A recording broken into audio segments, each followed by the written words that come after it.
तो खबर उत्तर प्रदेश देख रहे हैं आप। लोकमंच न्यूज में आपका स्वागत है। मैं हूं आपके साथ सुरभि राजपूत। बुलेटिन की शुरुआत बड़ी खबर के साथ। बड़ी खबर सहारनपुर से। आपकी टीवी स्क्रीन पर सीएम योगी का सहारनपुर दौरा। सीएम करेंगे कोविड केयर सेंटर का निरीक्षण। जनप्रतिनिधियों और अधिकारियों के साथ करेंगे बैठक। जहां सहारनपुर में पुलिस प्रशासन पूरी तरीके से अलर्ट मोड पर। अहम और इस वक्त की बड़ी खबर आपकी टीवी स्क्रीन पर सहारनपुर से सामने आ रही है। आज सीएम योगी का सहारनपुर का दौरा है। सीएम योगी कोविड केयर सेंटर का निरीक्षण करने वाले हैं और उसके बाद वो जनप्रतिनिधियों के साथ बैठक भी करेंगे। सहारनपुर में पुलिस प्रशासन पूरी तरीके से अलर्ट मोड पर।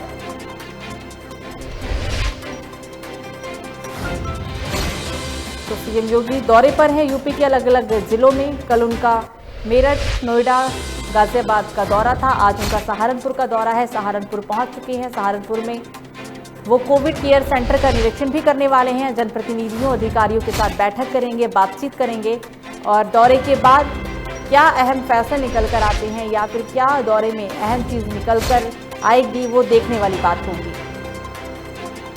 कोरोना को लेकर ये काफी अहम दौरा उनका माना जा रहा है, क्योंकि तीसरे वेव में, तीसरा लहर, पूरे देश में कोरोना का तीसरे लहर में हम प्रवेश कर चुके हैं और इसी को देखते हुए सीएम योगी का यूपी में अहम दौरा, यूपी के अलग अलग जिलों में। और इस खबर पर ज्यादा जानकारी के लिए हमारे साथ हमारे ब्यूरो चीफ आसिफ बेग जुड़ गए हैं।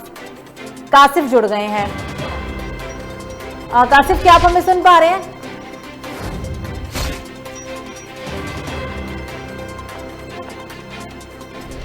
और इस खबर पर ज्यादा जानकारी के लिए हमारे साथ हमारे संवाददाता कासिम खान जुड़ गए हैं। कासिम, ये दौरा उनका सहारनपुर का और ऐसे में कल उन्होंने मेरठ, गाजियाबाद और नोएडा का दौरा किया था। कोरोना को लेकर ये पूरा दौरा था। क्या आज भी कोरोना को लेकर ये इनका अहम दौरा माना जा रहा है? कासिफ जी बिल्कुल मैडम, सहारनपुर पहुंच चुके हैं सीएम योगी आदित्यनाथ और अभी कोविड कमांड सेंटर का जो है वो दौरा कर रहे हैं कलेक्ट्रेट परिसर में। वहां पर स्थिति जान रहे हैं कोरोना की क्या है और पूरा सर्विलांस जो लगाया हुआ है जिला प्रशासन की ओर से, अस्पतालों में जो सर्विलांस लगा हुआ है उसका निरीक्षण कर रहे हैं सीएम योगी आदित्यनाथ। और यहाँ से वो सर्किट हाउस जाएंगे जहाँ पर जनप्रतिनिधियों के और अधिकारियों के साथ मीटिंग करेंगे वो। जी कदम, क्या लगता है दौरे में क्या कुछ अहम बातें सामने निकल कर आएंगी? क्योंकि जाहिर सी बात है कोरोना की तीसरी लहर और तीसरी लहर में लगातार सीएम योगी काफी अलर्ट मोड पे दिख रहे हैं। टीम 11 के साथ रोजाना बैठक भी उनकी हो रही है। इस दौरे में क्या अहम फैसले या अहम बातें निकल कर सामने आ सकती है? कादिर जी बिल्कुल, सहारनपुर में लगातार जो है स्थिति गंभीर बनी हुई थी। पिछले कुछ दिनों से राहत की खबरें आ रही हैं। सहारनपुर से बहुत कम पॉजिटिव लोग आ रहे हैं, केसेज आ रहे हैं, लेकिन बीच में 10-15 दिन पहले यहाँ पर काफी पॉजिटिव केस निकल रहे थे। लगातार दर्जनों मौतें रोजाना हो रही थी यहाँ पर। इसीलिए सीएम योगी आदित्यनाथ लगातार पश्चिमी यूपी के दौरे पर हैं। पहले वो मुजफ्फरनगर गए आज और अब सहारनपुर आए हैं और यहाँ पर लगातार निरीक्षण कर रहे हैं वो कोविड कमांड सेंटर का। और अब अधिकारियों से और जनप्रतिनिधियों से कोविड के बारे में जो है कैसे बचाव किया जाए जनता का और कैसे सहारनपुर वासियों को राहत दिलाई जाए उसके बारे में पूरा प्रयास करेंगे। जी बिल्कुल कादिर, हमसे बात करने के लिए और तमाम जानकारी के लिए आपका शुक्रिया।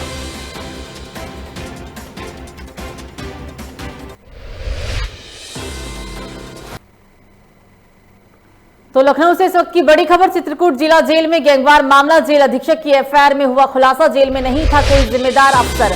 जेल अधीक्षक और जेलर नहीं थे मौजूद। जेल नियमावली का किया गया था उल्लंघन। जेल अधीक्षक की एफआईआर में पूरे मामले का खुलासा हुआ है। लखनऊ चित्रकूट जिला जेल में गैंगवार मामले का खुलासा करते हुए सामने आया है कि जेल में कोई भी जिम्मेदार अफसर मौजूद नहीं था। जेल अधीक्षक और जेलर जेल में मौजूद नहीं थे और इसी के तहत जेल नियमावली का भी उल्लंघन किया गया था।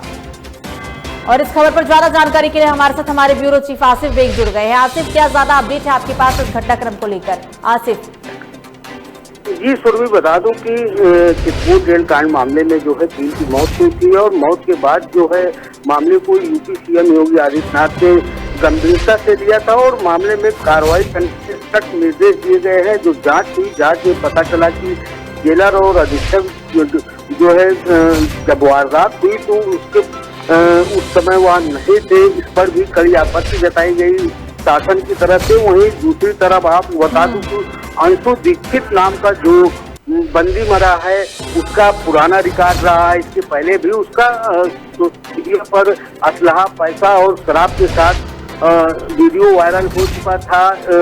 तो उसके बाद भी जो है ऐसे बंदी चित्रकूट जेल में मौजूद थे जिनकी सुरक्षा को लेकर वो जो कारनामे किए जा रहे हैं और असलाह कैसे पहुंचा जेल में, और साथ ही साथ जो है जेल में जब गैंगवार की स्थिति बनी तब इस पर कार्रवाई क्यों नहीं हुई, और जो इनका सूचना तंत्र होता है जेल का उस पर भी जो है कोई ध्यान नहीं दिया गया। ऐसे में जो गाजगिरी है इन अधिकारियों पर उसको लेकर जो है या बड़ी कार्रवाई माना जा रहा है कि आगे भी जो है इन अधिकारियों के खिलाफ बड़ी कार्रवाई की जाए। बिल्कुल बिल्कुल आसिफ, हमसे बात करने के लिए और तमाम जानकारी के लिए आपका शुक्रिया। तो बता दें आपको कि जेल अधीक्षक की एफआईआर में इस बात का खुलासा हुआ है कि जेल में कोई भी जिम्मेदार अफसर मौजूद नहीं था। जेल अधीक्षक और जेलर जेल के अंदर मौजूद नहीं थे और जेल नियमावली का उल्लंघन भी किया गया था। तो एक और बड़ी खबर राजधानी लखनऊ से। राजधानी में ब्लैक फंगस से दूसरी मौत। सिप्स अस्पताल में मरीज की हुई मौत। 14 मई से अस्पताल में एडमिट था गोरखपुर का मरीज। पहले आरएमएल में महिला की हो चुकी है मौत। तो ब्लैक फंगस से राजधानी के अंदर दूसरी मौत हुई है।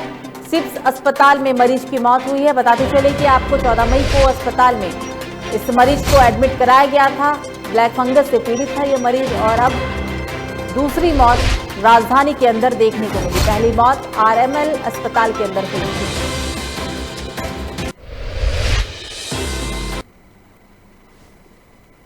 तो खबर अमरोहा से, जहां गंगा दिगरी धाम पर कोरोना संक्रमितों के शवों को गंगा में बहाए जाने को लेकर पुलिस प्रशासन अलर्ट हो गया है, जिसमें पुलिस प्रशासन ने गंगा घाट किनारे पुलिस पिकेट की भी तैनाती की, जिसमें 2-2 कांस्टेबल की 12-12 घंटे के लिए तैनाती की गई। जहां ये सिपाही गंगा में शव या अर्धजले शवों को बहाने पर कड़ी नजर रखेंगे। गंगा घाट पर अंतिम संस्कार के लिए ले जाए जा रहे शवों को खुद की निगरानी में पुलिस के जवान अंतिम संस्कार करा रहे हैं।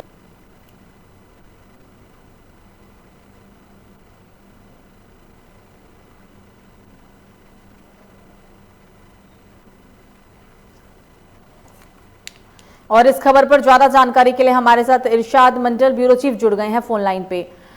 इरशाद अहमद हमारे साथ। इरशाद अहमद ब्यूरो चीफ मुरादाबाद मंडल से जुड़ गए हैं। इरशाद, लगातार पूरे देश के अगर हम मरीजों की ऐसी बात करें, मामले लगातार बढ़ते जा रहे हैं कि गंगा घाट पर शवों को बहाया जा रहा है या फिर अर्धजले शवों की वजह से संक्रमित संख्या में बढ़ोतरी देखने को मिली है। ऐसे में पुलिस प्रशासन काफी अलर्ट मोड पर है। धरातल स्तर पर क्या कुछ स्थिति है इरशाद? जी, मैं आपको बता दूं सुरभि जी, ये जैसे ये कोरोना महामारी चल रही है तो इसमें जो शवों का सिलसिला है वो बहुत तेजी से हो रहा है जारी। इसमें 100 से 50 और करीब 150 शव जो है, मतलब पूरे दिन में अगर 24 घंटे अपडेट की बात की जाए तो 24 घंटे में 150 शव के करीब जो गंगा जो घाट है उन पर पहुंच रहे हैं।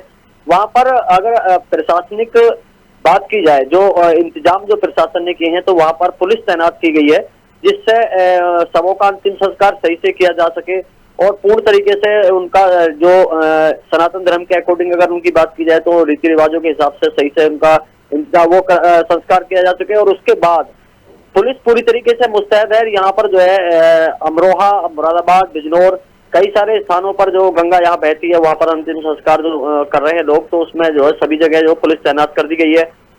सुरभि जी, काफी पहले तस्वीरें सामने आई थी जिससे इस बात को लेकर सरकार ने ये कदम उठाया है।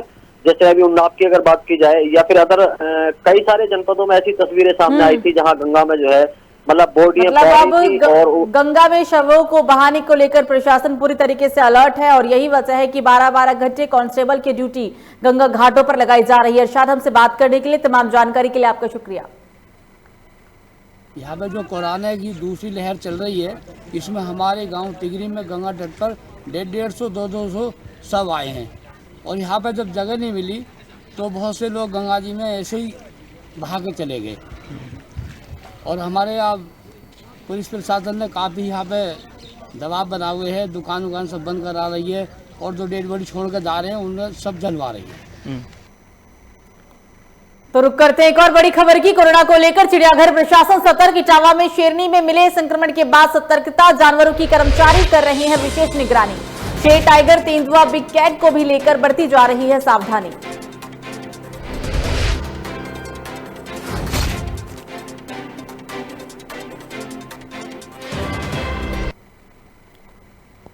तो खबर झांसी से, जहां कोटरा मार्ग पर दो बाइक और कार की जोरदार भिड़ंत से 4 लोगों की मौके पर ही मौत हो गई और साथ ही 5 लोग गंभीर रूप से घायल हो गए। गंभीर रूप से घायल लोगों को इलाज के लिए जिला अस्पताल में भर्ती कराया गया और पुलिस ने शवों को कब्जे में लेकर पोस्टमार्टम के लिए भेज दिया। झांसी से ये दर्दनाक हादसा सामने आया है। कार और बाइक की भिड़ंत में 4 लोगों की मौके पर ही मौत हुई, 5 लोग गंभीर रूप से घायल हो गए। हालांकि इस घटना के बाद सभी घायलों को जिला अस्पताल में भर्ती कराया गया और मृतक के शवों को कब्जे में लेते हुए पोस्टमार्टम के लिए भेज दिया गया। और इस खबर पर ज्यादा जानकारी के लिए हमारे साथ हमारी संवाददाता आराधना जुड़ गई हैं फोन लाइन पे। आराधना, क्या ये पूरा मामला है और क्या अभी तक कार्रवाई पुलिस के द्वारा की गई है? आराधना, आप जिस व्यक्ति से बात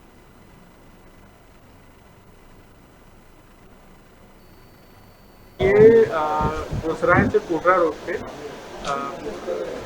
पुरेठा के पास में 2 बाइक एक एल्टो गाड़ी में भिड़ंत हुई है, जिसमें अभी 4 लोगों की मृत्यु हो गई है और 5 लोग हैं जिनको CSC लाया गया था, यहाँ से रेफर करके झांसी मेडिकल कॉलेज भेजा गया है। इसमें जो मृतक हैं, इसमें कृष्णा पुत्र संजीव, धनाराम पुत्र लक्ष्मण, प्रेमचंद भूचंद है और धर्मेंद्र पुत्र मुरलीधर। तो रुक करते अगली अहम खबर की। प्रदेश में पर्यटन और पुरातत्व स्थल 31 मई तक रहेंगे बंद। कोरोना संक्रमण की वजह से लिया गया फैसला। बढ़ते संक्रमण को लेकर लोगों में दहशत का माहौल। इस वक्त की बड़ी खबर आपकी टीवी स्क्रीन पर लखनऊ से।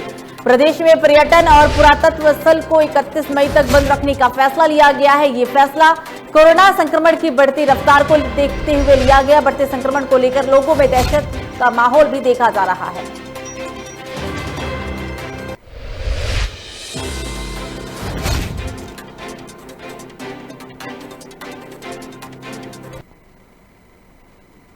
तो खबर लखीमपुर खीरी से, जहां कोरोना महामारी की इस आपदा में हजारों लोगों की जान चली गई, जिसमें कितने ही लोगों ऐसे भी हैं जिन्होंने अपने परिजनों की मृत्यु पर उनकी चिता को आग भी नहीं दी। कोरोना ने सबको एक दूसरे से जुदा कर दिया। जहां लोग अपने शव के अंतिम संस्कार के लिए पुलिस की मदद ले रही हैं, लेकिन कुछ लोग ऐसे भी हैं जो अपने परिजनों के शव को हाथ भी नहीं लगाना चाहते।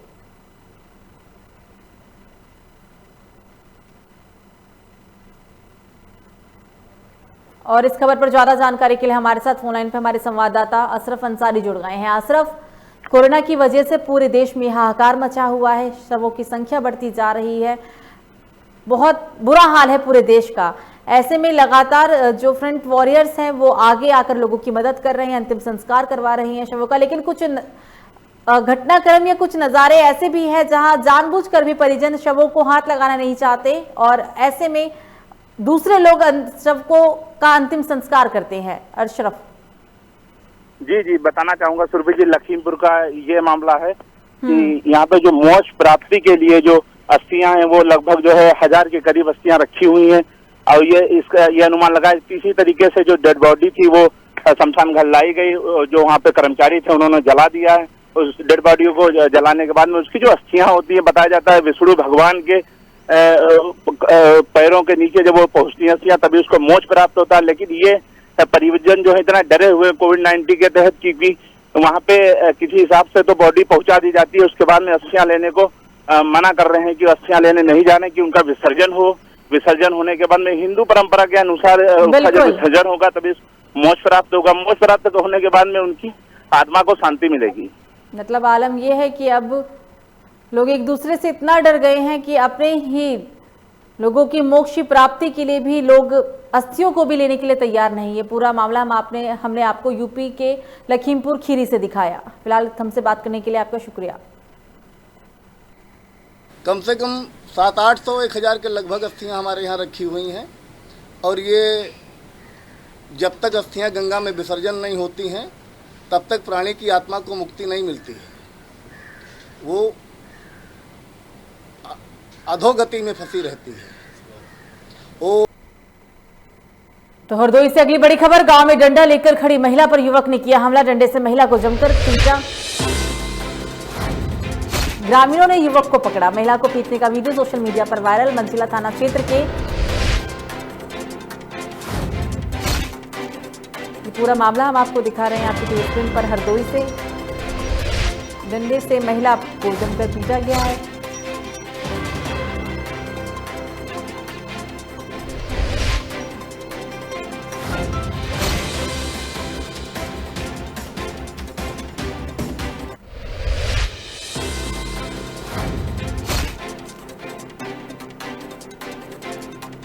और इस खबर पर ज्यादा जानकारी के लिए हमारे साथ फोन पे हमारे संवाददाता पुलकित जुड़ गए हैं। पुलकित, ये पूरा मामला क्या है, पहले आप हमें ये बताएं। देखिए, आपको बता दें, एक और जहाँ योगी सरकार महिलाओं की सुरक्षा के लिए तमाम तरीके के दावे करते हैं, ऐसे में इस तरीके का वीडियो आना और खबर निकल कर आना काफी शर्मनाक बात है। और ये मामला जो है आपसी विवाद से शुरू हुआ था। आपसी विवाद में ये इंटरव्यू से पहले भी आपसी विवाद हुआ था, जिसके पुलिस ने इनके भी आपसी सुलह समझौता करा दिया था। इसके बाद इनमें एक बार फिर आपसी विवाद आया, जिसमें इस तरीके का ये वीडियो सामने आया, जिसमें एक युवक द्वारा महिला की लाठी डंडों से पीटा गया है। बिल्कुल पुलकित, हमसे बात करने के लिए और तमाम जानकारी के लिए आपका शुक्रिया। तो ये पूरा मामला हम आपको यूपी के हरदोई से बता रहे हैं। जैसे कि अभी हमारे संवाददाता ने बताया कि ये पूरा मामला आपसी विवाद को लेकर है, जहां महिला की जमकर पिटाई की गई।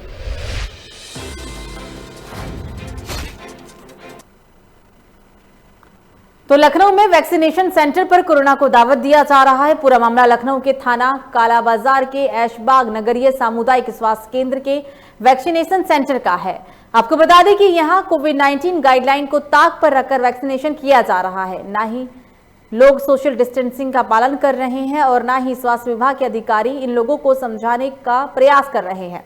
मौके पर पुलिस बल मौजूद है, लेकिन फिर भी लोग पुलिस सोशल डिस्टेंसिंग का लोगों से पालन करवाने में यहां असफल नजर आ रही है।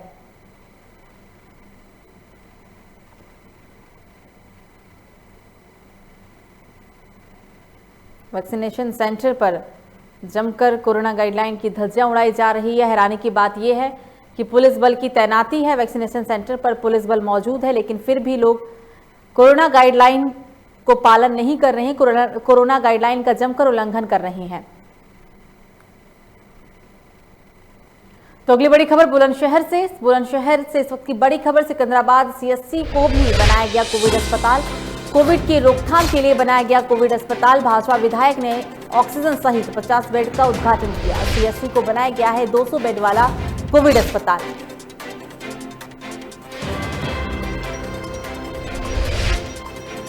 बुलंदशहर से इस वक्त की बड़ी खबर आपकी टीवी स्क्रीन पर। आपको बता दें कि 200 बेड का कोविड अस्पताल तैयार हो चुका है, उसका उद्घाटन भी किया जा चुका है। सिकंदराबाद सीएससी को भी कोविड अस्पताल में तब्दील कर दिया गया। कोरोना के रोकथाम के लिए कोविड अस्पताल बनाया गया। भाजपा विधायक ने ऑक्सीजन सहित 50 बेड का उद्घाटन किया। सीएससी को बनाया गया है कुल 200 बेड वाला कोविड अस्पताल।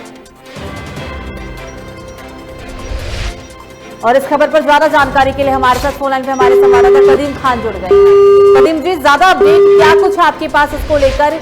अच्छी पहल देखने को मिली, क्योंकि जिस तरीके से पूरे देश में संक्रमण की बढ़ती रफ्तार है, बेकाबू रफ्तार है, ऐसे में इसे भी कोविड सेंटर में तब्दील कर दिया गया। तो किसी टेक्निकल इशू की वजह से उनसे हमारा संपर्क नहीं हो पा रहा है। बहरहाल खबरों में आगे बढ़ते हैं। तो अगली खबर मेरठ से, जहां एक फर्नीचर हाउस में भीषण आग लगने से हड़कंप मच गया, जिसमें आग इतनी भयानक बताई जा रही है कि आग को बुझाने के लिए करीब आधा दर्जन गाड़ियां मौके पर पहुंची और घंटों की मशक्कत के बाद आग पर काबू पा लिया गया। इस आग से व्यापारी का काफी बड़ा नुकसान हो गया है, लेकिन किसी के आहत की कोई भी खबर फिलहाल नहीं आई है।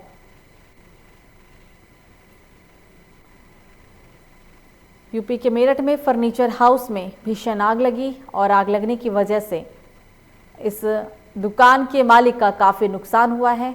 हालांकि आग इतनी भयावह बताई गई है कि दर्जनों फायर ब्रिगेड की गाड़ियों को पहुंचकर आग पर काबू पाना पड़ा। हालांकि अच्छी खबर यह है कि आग पर काबू पा लिया गया है और किसी भी व्यक्ति के हताहत की कोई भी खबर नहीं है। तो अमरोहा में इंसाफ के लिए थाने की चक्कर काट रही दुष्कर्म पीड़िता से उसके ससुर ने किया था दुष्कर्म जैसे घिनौनी घटना को अंजाम। पीड़िता की बीते 1 महीने पहले हुई थी शादी। पति, सास और ससुर सहित 3 पर मुकदमा किया गया दर्ज। पुलिस ने आरोपियों के खिलाफ नहीं की कोई भी कार्रवाई। इंस्पेक्टर और दारोगा समझौते के लिए बना रहे हैं पीड़ित पक्ष पर दबाव। अमरोहा जिले के धनौरा थाना क्षेत्र का पूरा मामला। इंसानियत को शर्मसार कर देने वाली ये खबर अमरोहा से हम आपको बता रहे हैं, जहां एक ससुर ने ही अपनी बहू के साथ दुष्कर्म जैसी घिनौनी घटना को अंजाम दिया। तो खबर संबल से, जहां कोरोना महामारी के बढ़ते मामलों को लेकर प्रशासन सख्त कार्रवाई कर रहा है, जिसमें एसपी चक्रेश मिश्रा के आदेशों पर पुलिस कोरोना गाइडलाइन के पालन नहीं करवाने वालों पर कार्रवाई करता हुआ नजर आया। पुलिस ने धारा 188 के तहत 120 केस दर्ज किए और करीब 6000 लोगों के चालान भी काटे। पुलिस इस दौरान लोगों से लगातार घर पर ही रहने की अपील भी कर रही है। तो यूपी के संभल में उठक बैठक करवाते हुए पुलिस वाले लोगों से नजर आ रहे हैं। हालांकि यहाँ की पुलिस का अंदाज थोड़ा अलग है। जो लोग कोरोना गाइडलाइन को जानबूझकर उल्लंघन कर रहे हैं, ऐसे लोगों पर पुलिस अलग तरीके से निपटने के लिए तैयार है। उठक बैठक यहाँ पर पुलिस प्रशासन लोगों से, जो लोग कोरोना गाइडलाइन का उल्लंघन करते हुए नजर आ रहे हैं, उनसे कर रही है। चलानी कार्रवाई नहीं है, कार्रवाई थोड़ी अलग है, लेकिन ये कार्रवाई लोगों के लिए ही है, लोगों को सुरक्षित रखने के लिए ही है।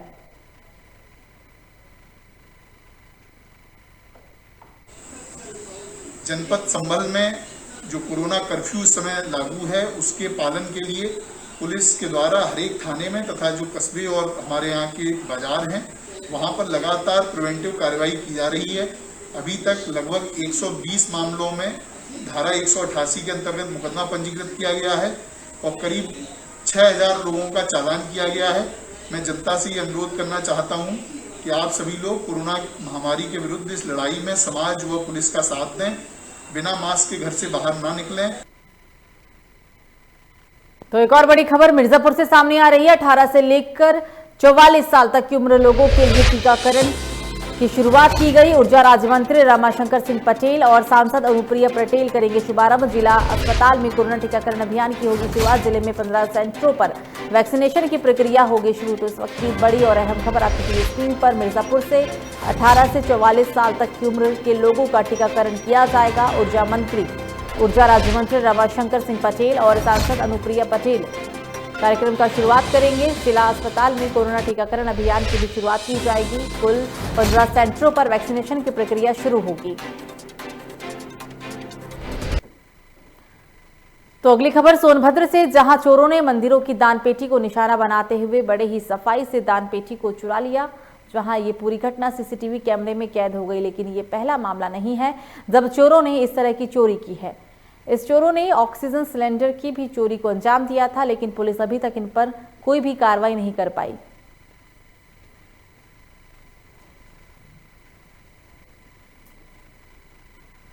तो श्रावस्ती में कोरोना महामारी का लोगों में डर किसी से भी छुपा नहीं है। आपको बता दें कि मलेपुर थाना क्षेत्र के देवरनिया गांव में धारा 144 की जमकर धज्जियां उड़ाई गई। शादी समारोह में खुलेआम लोग कोरोना गाइडलाइन की धज्जियां उड़ाते हुए नजर आए। शादी में बारबालाओं का सहारा लेकर सैकड़ों लोगों की भीड़ इकट्ठा की गई, जिसके बाद लाख दावों व्यवस्थाओं के बीच बारबालाओं का डांस प्रशासनिक व्यवस्था की पोल खोल रहा है। बड़ा सवाल यह है कि आखिर ऐसी भीड़ और कार्यक्रमों पर क्यों पुलिस प्रशासन रोक लगा पाने में असफल है।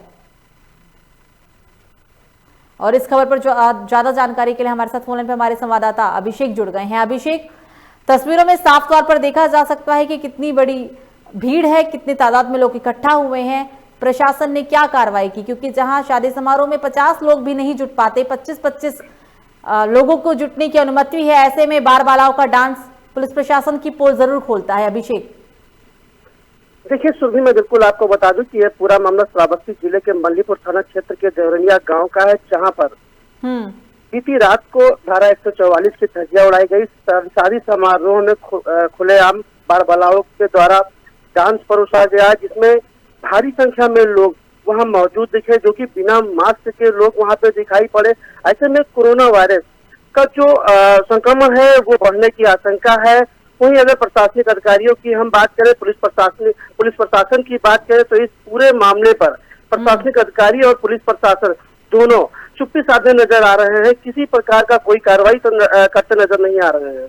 बिल्कुल अभिषेक, हमसे बात करने के लिए और तमाम जानकारी के लिए आपका शुक्रिया।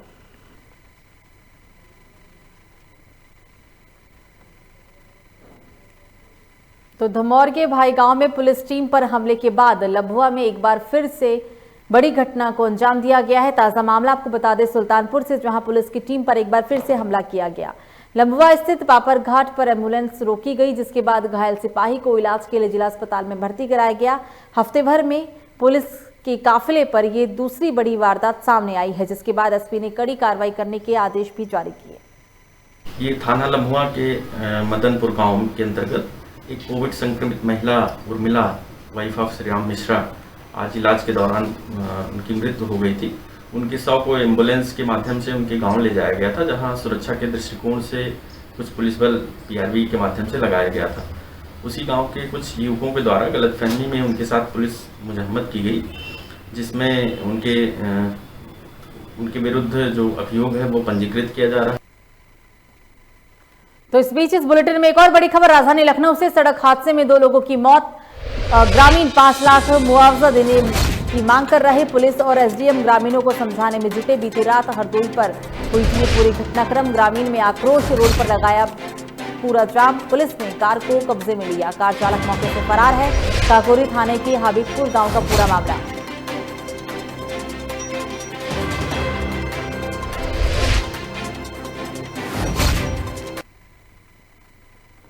तो वाराणसी के आदमपुर थाना क्षेत्र स्थित सुगागढ़ी में देह व्यापार की सूचना पर पुलिस ने एक घर में छापा मारकर 2 युवकों को हिरासत में लिया। बताया जा रहा है कि क्षेत्रीय नागरिकों का आरोप है कि इस मकान में देह व्यापार किया जाता था। बताते चले कि इस दौरान एसीपी कोतवाली ने कहा है कि सूचना पर पुलिस ने बड़ी कार्रवाई की और मिर्जापुर के रहने वाले 2 युवकों को हिरासत में लिया। फिलहाल पुलिस इन दोनों युवकों से पूछताछ कर रही है।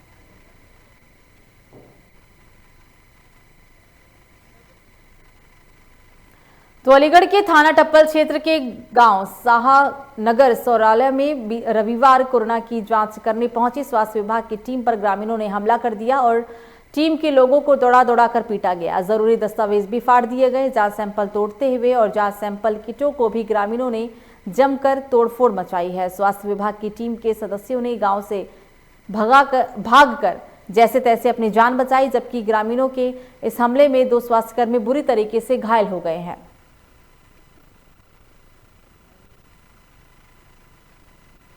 और इस खबर पर ज्यादा जानकारी के लिए हमारे साथ फोन लाइन पे हमारे संवाददाता मोहित जुड़ गए हैं। मोहित, क्या कार्रवाई की गई है प्रशासन के द्वारा अभी तक, क्योंकि बहुत बड़ी चीज यहां सामने आई है, क्योंकि जो स्वास्थ्यकर्मी टीम गांव वालों के लिए ही पहुंची थी, उनके साथ ही ऐसा व्यवहार। मोहित, देखिए, बिल्कुल इसमें कोई दो राय नहीं है कि स्वास्थ्य विभाग की टीम जो है गांव में सैंपल लेने के लिए पहुंची थी। हालांकि स्वास्थ्य विभाग की टीम का पहला मामला नहीं है, लगातार क्योंकि जो जितने भी स्वास्थ्य विभाग की टीम गांव के क्षेत्रों में जा रही है, तो गांव के जो लोकल आदमी है उन पे कहीं ना कहीं कोरोना लेकर उन पर कोई प्रभाव साफ तौर से देखने को नहीं मिल रहा। उनको अभी तक साफ तौर से ये समझ में नहीं आ रहा है अभी स्वास्थ्य विभाग की टीम उनकी सुरक्षा के लिए है और उनका टीका करके आई है। उनको कहीं ना कहीं साफ तौर से यही लगता है कि ये लोग आएंगे और हमको जो है क्वारंटाइन कर देंगे अगर हमारे लिए। तो यही मामला सीधा साधा थाना टप्पल के गांव साहबा में सरोला में देखने को मिला कि यहाँ की स्वास्थ्य विभाग की टीम उनका सैंपल लेने गई थी, तो ग्रामीणों ने उनके सैंपल तोड़ दिए और सैंपल देने के बाद जो भी इनके रजिस्टर थे वो वहां से भागे। हालांकि ग्रामीण और टीम में जो ग्रामीण करता है वो कहीं ना कहीं बुरी तरह से घायल हो गए। मौके पर ग्राम प्रधान भी पहुंच गए। तो हालांकि जो सैंपल लेने की टीम थी उन्होंने पुलिस में तहरीर तो दे दी है और पुलिस तहरीर के आधार पर आगे कार्रवाई की बात कर रही है, लेकिन कहीं ना कहीं साफ तौर से देखने को यही मिल रहा है क्योंकि कोविड-19 को लेकर जो साफ तौर से आ रहा है कि कोविड-19 में कि लगातार लोग अपना वैक्सीनेशन करें, 2 गज की दूरी करें, लेकिन गांव वाले अभी भी इससे अनजान है। हालांकि इंस्पेक्टर से जब हमारी बात हुई तो इंस्पेक्टर का साफ तौर से यही कहना है कि महामारी एक्ट के तहत हमने कुछ गांव वालों के खिलाफ मुकदमा दर्ज कर लिया। बिल्कुल मोहित, हमसे बात करने के लिए और तमाम जानकारी के लिए आपका शुक्रिया। हम लोग अधीक्षक साहब के कहने के अनुसार हम लोग शाहनगर सौरोला में गए थे सैंपलिंग करने। वहाँ पे हम लोग सैंपलिंग कर रहे। तो खबरों में आगे बढ़ेंगे और अब बात करेंगे यूपी के जौनपुर की। जौनपुर से बड़ी खबर सामने आ रही है, जहां एक युवती के बंद कमरे में शव मिलने से लोगों में के बीच हड़कंप मच गया, जिसमें बताया जा रहा है कि किसी ने युवती का धारदार हथियार से गला रेतकर उसकी हत्या कर दी थी। पुलिस ने शव को कब्जे में लेकर पोस्टमार्टम के लिए भेज दिया। फिलहाल पुलिस आगे की कार्रवाई में जुटी हुई है। और इस खबर पर ज्यादा जानकारी के लिए हमारे साथ फोन लाइन पे हमारे संवाददाता विवेक जुड़ गए हैं। विवेक, पूरा मामला बताएं सबसे पहले आप। विवेक,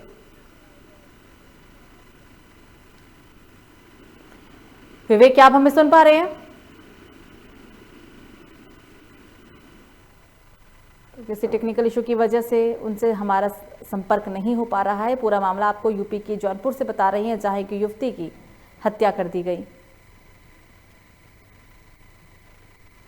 तो खबर सहारनपुर से, जहां योगी आदित्यनाथ के सहारनपुर दौरे के दौरान भीम आर्मी के राष्ट्रीय उपाध्यक्ष मंजीत नौटियाल ने ऑक्सीजन और अस्पताल में बेड की कमी से नाराज भीम आर्मी ने सीएम के आवागमन पर काले झंडे दिखाने की घोषणा की थी, जिसके बाद पुलिस प्रशासन ने हरकत में आकर मंजीत नौटियाल को सहारनपुर जाने से रोकने के लिए भारी पुलिस फोर्स लगाकर मंजीत नौटियाल को धरना स्थल पर ही नजरबंद कर दिया था। पुलिस प्रशासन की भारी पुलिस व्यवस्था से नाराज भीम आर्मी के कार्यकर्ताओं ने कहा कि सरकार पुलिस के जरिए गरीब लोगों की आवाज को दबाना चाहती है।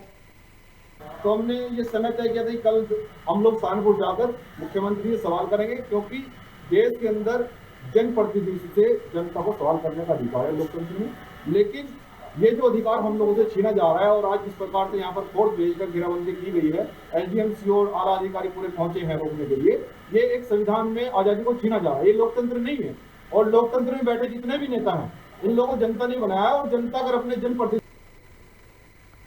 तो फिलहाल बुलेटिन में मुझे दीजिए इजाजत। लोकमंच न्यूज पर खबरों का सिलसिला जारी रहेगा। नमस्कार।